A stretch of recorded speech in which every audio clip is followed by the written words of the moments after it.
Our second manual technique, then it's called strain counter strain, okay? And this is the therapist doing a positional change, so a passive range of motion, right? The therapist shortens the muscle passively so that the muscle actually slackens when you bring the attachment sites closer together.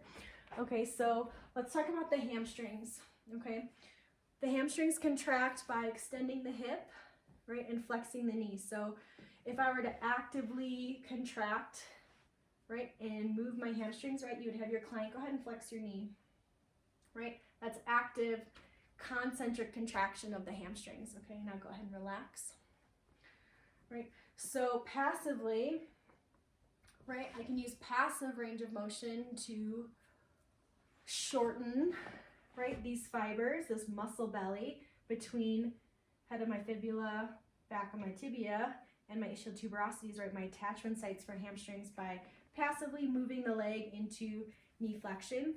And so right now, my client hasn't actively contracted the hamstring, so there's no contraction, right? There's no tone in the muscle, but the muscle is shortened, right? It's the same, well, it would be the opposite of trying to stretch that, right, passively, right, by lengthening it. So now we're just passively shortening the muscle, giving it slack, right? So now the muscle has room for it to kind of be juicy and have, you know, the muscle attachments are closer together.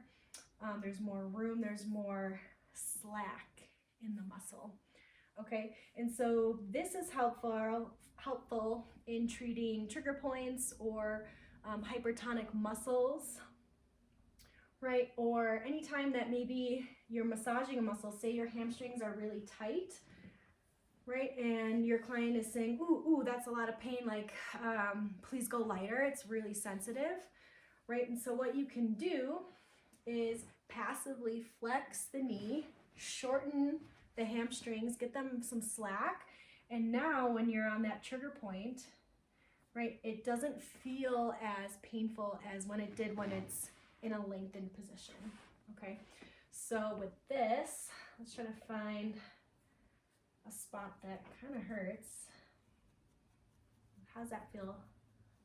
Is that a good one? Okay. So maybe 1 out of 10, what would you rate that?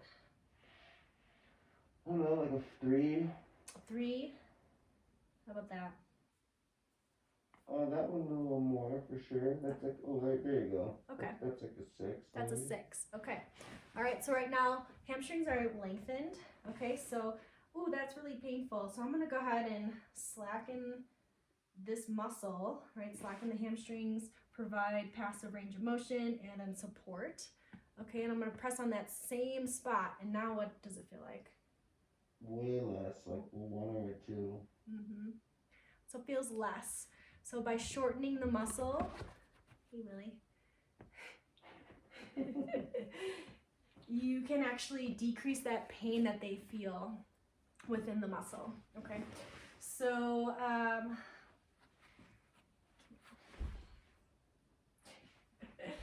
all right, so we can do that in the hamstrings, right? You could do that in the calf, so same thing, right? If you find a nice trigger point in the calf, what's that feel like?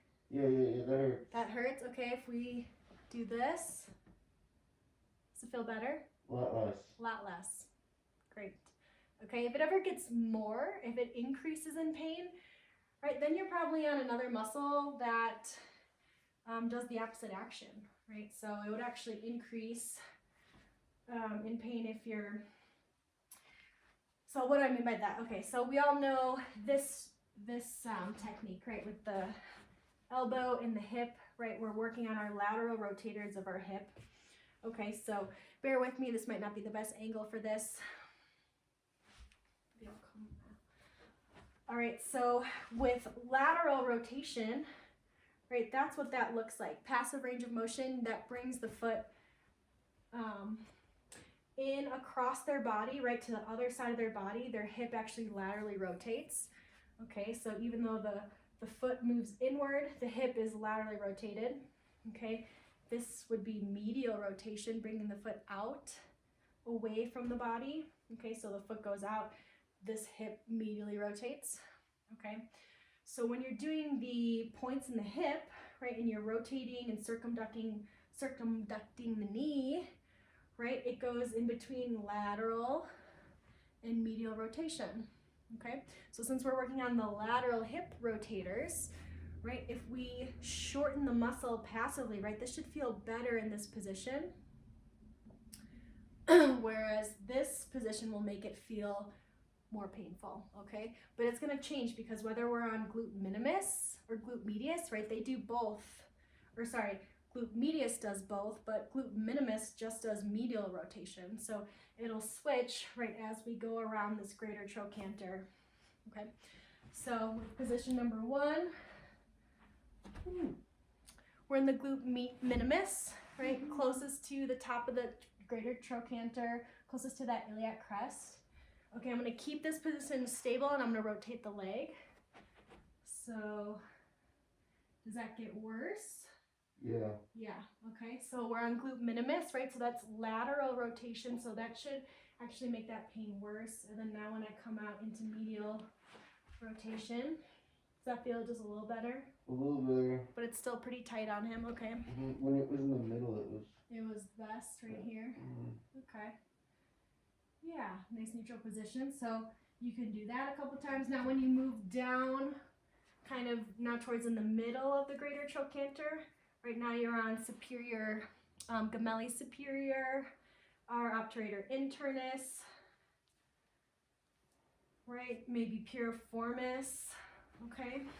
So I'm gonna come to the middle. So now these should be more of our lateral rotators. So again, this is a neutral position. If I go into lateral rotations, I get better or worse? A little better. A little bit better. Okay. If I come into medial rotation, it gets worse, right? More painful. Okay. And now I'm going to move down now to quadratus femoris, our gemelli's inferior, right? More distal, right, to the iliac crest, right down this greater trochanter. All right, so again, lateral rotator, so they should feel a little bit better with lateral rotation. Coming into medial rotation, this is gonna make that pain worse. Okay, so there's some strain, counter strain acting right on the hip. So when you shorten those muscle fibers passively, right, the pain gets a little bit better. When you lengthen those fibers, right, and lengthen them passively, that pain gets worse. Okay, so there's some benefit to this shortening exercise, right? If people are really sensitive, have hypertonic ropey muscles, right, when you passively flex and slacken that muscle, right, it makes it a lot easier, right, a lot juicier and a lot, yeah, just easier on yourself, right, getting in there, trying to get into a dense hypertonic muscle. Okay.